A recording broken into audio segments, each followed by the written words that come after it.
Eng the boarding pass at 12:12 a.m. The companion wasn't me. I'm not jealous of bodies, I'm jealous of reservations. Bodies tell the truth if you stop staging them. Reservations decide which truth is allowed to arrive. At 12:12 a.m. our shared inbox brightened with the polite cruelty only software has perfected. Check-in complete, Aurelian Air. 2 QR codes bloomed in the message like identical alibis. Passenger, Silas Archer. Companion, D. Marin. Seats 3A and 3C, window and aisle, a kindness pretending to be distance. I wasn't on that plane. Silas had texted at 10:41. Board wants one more drink. Don't wait up. He knows how to make applause shake hands with money. At 7:05 I had filmed the coffee rising because ritual is cheaper than religion and shows up on time. I captioned it here. He reacted with the thumbs up he keeps for hours that plan to rename themselves. The airline didn't rename anything, it confessed. I set the laptop lid down without closing it, as if the message under it could be smothered into decency. The apartment had the posture rooms get when they've rehearsed a story without you. The radiator breathed like an amateur chorus. The hallway practiced being neutral. I boiled water because water doesn't audition. I poured 2 mugs because habits believe they are the history you have left, then poured one back again because honesty does not share if it isn't invited. At 3:03 the lock cleared its throat. Silas came in with his tie loosened and his shoes hooked by 2 fingers like witnesses too tired to lie. He kissed the air near my cheek, our administrative truce, and then saw the laptop lid's stern angle. His pupils turned into clocks, that small dilation that arrives right before he chooses a verb. "You're up," he said, as if etiquette had mailed me a warning. "Aurelian Air checked you in," I said. 2 codes, 2 seats, 2 syllables in a name that isn't mine. He put both palms flat on the table the way our therapist taught us when we wanted to give words somewhere to land. The gesture is either dignity or triage. "Which question?" he asked. "Why or who?" "Why," I said, because Matt, my emergency adult, kicks me under imaginary tables when I lead with names. If I start with who, the gate agent gets to write our minutes. Silas looked at the patch of wall where the paint keeps wanting to retire without ceremony. "Because the part wasn't coming," he said. "Because donors clapped at the wrong places and demanded to be forgiven with gin. Because there's a regional festival in Helena begging us to bring a scene, and Dante, D. Marin, has a way of standing in a room that makes it want to move. Because the airline had a 2-for-1 I pretended was fate. Because tomorrow at 9 to 10 sounded like a solution and not an hour I would owe you." "Did you kiss him?" I asked, breaking Matt's superstition like a boy with a stick and a fence. "In the elevator," he said. "Once, small and honest and wrong, I came home." "I hate how sane that sounds," I said, the sentence I reserve for when mercy shows up before I find the tone to hold it. We didn't sleep. We did something more humiliating and useful. We decided to go to the airport in the morning, as if fluorescent light could make the truth less glamorous. At 7:05 the kettle sang its noted optimism and I filmed the coffee rising because religion prefers proof. I captioned it here. Silas slid his hand into the frame and pressed his palm to mine without touching, a lid that doesn't claim to seal. "Here," he said, and the word tried to be a verb. Terminal B smelled like apology and sanitizer. Dante stood near the self-check kiosks with a paper cup and the posture of a man who had arrived prepared to pay for his verbs. He had the kind of face that teaches reflections how to behave. He saw us both and didn't pretend surprise, my favorite trick in men who owe a room honesty. "I was coming to apologize," he said, "to you both, and to whatever part of the morning has to be brave when a boarding pass mistakes itself for permission. You don't get to call us both like we were yours to schedule, I said, because cleverness is my superstition and I tithe when I'm anxious. Rehearsal is a room, a kiss is a scene, a flight is a noun. You don't get to be the verb in our kitchen. Dante nodded the way men nod when they have taught younger versions of themselves how to survive their own good ideas. He loves you, he said to me. I like being near that. I'm sorry my job uses the same grammar as desire. Silas didn't look at Dante. He looked at me with the exact weight of a man deciding which door deserved his mouth. I want open windows, he said, not open doors. The gate agent called pre-boarding for people who prefer distance. Dante looked at the number on his phone and then at us. I can go alone, he said. You can send the scene without me. You can send your own mouths. His smile made the morning think better of itself. He stepped back as if rehearsing recusal. Silas didn't move. I reached for his wrist and felt the small miracle of a pulse remembering its address. We left the airport with nothing more dramatic than the loud courtesy of wheels on vinyl tile.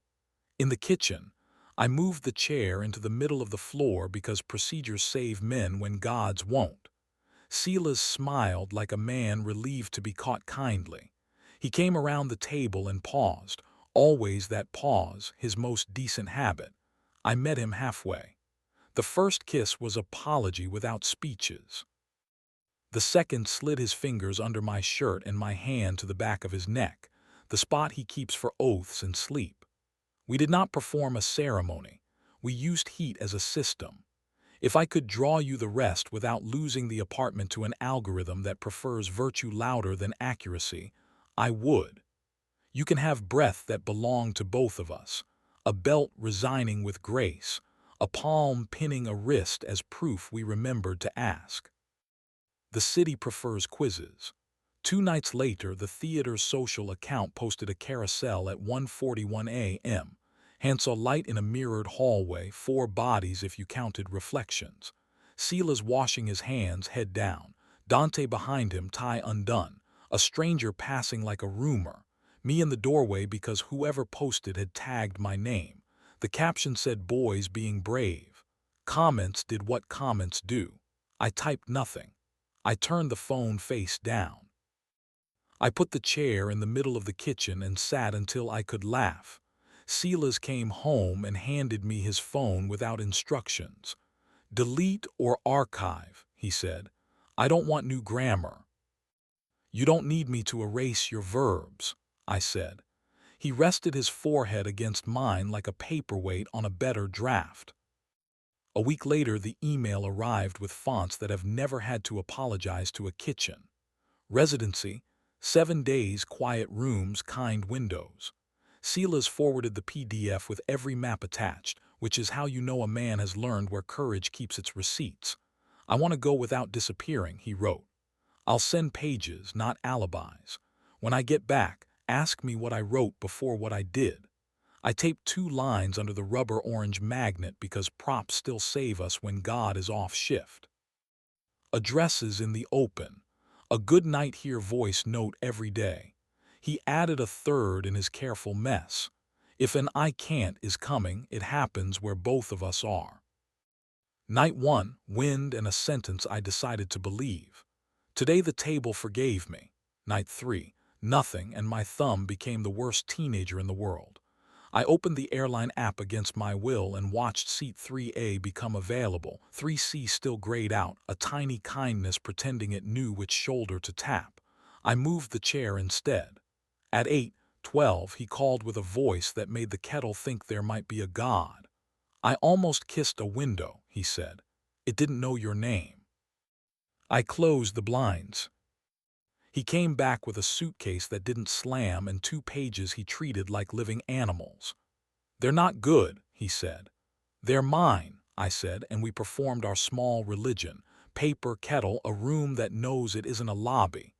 He slid his hands under my shirt from behind, slower than contrition, faster than nostalgia. Here, he said into the bend of my neck, which is the only word left that has never demanded witnesses. We tried boring. We failed gracefully. We tried again. Dante learned to stand at the back of the house with his arms crossed like a man paying the bill he owes himself. He clapped exactly once after the kiss on preview night. He didn't text. Neither did we. The app kept its talent for cheerful cruelty. The calendar kept pretending to be a diary instead of an accomplice. One more test. The world is thorough when it thinks you've studied. At 12:06 a.m., a new banner slid across my phone. Silas added farewell drinks Mirador rooftop 1:00 a.m. Guests Dante Marin +3. I moved the chair. Silas came home at 1:51 with a sentence ready and his hands empty. I walked him to the elevator, he said. He kissed the hallway goodnight. I kissed the button good decision.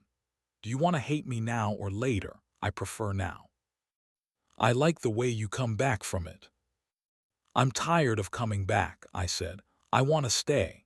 He touched my jaw with 2 fingers, the intimacy director's sacrament repurposed for domestic faith, and for once the gesture belonged exactly where it landed. We went to bed without performing an essay on forgiveness. We used our mouths the way men do who still prefer heat to cleverness. The room did not applaud. It didn't need to. Weeks alter even honest bruises. The boarding pass email cools in a folder like a relic that refused sainthood. The rooftop still believes the river knows how to forgive. The airline still thinks seat maps are generous when they are merely accurate. If another night offers me a polite QR code with a stranger's name attached, or a mirror that wants to practice absolution, or a hand on a back that isn't mine easing a man toward a door that refuses to be neutral, I hope I remember the handful of humiliating, useful acts that got us through this one. Put water on. Move the chair when words try to riot. Ask why before who. Hold the breath before contact and let it finish being the scene. Then wait for the lock's small throat clearing, like it's the first note in a song we can still tune to. We didn't get away with anything. We stayed. We are still staying. When Silas says here, my body has stopped auditioning for suspicion.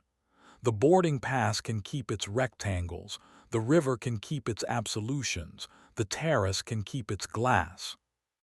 We'll keep being the address, or, on the nights we can't, we'll be the map that admits its misprints and still traces the way back.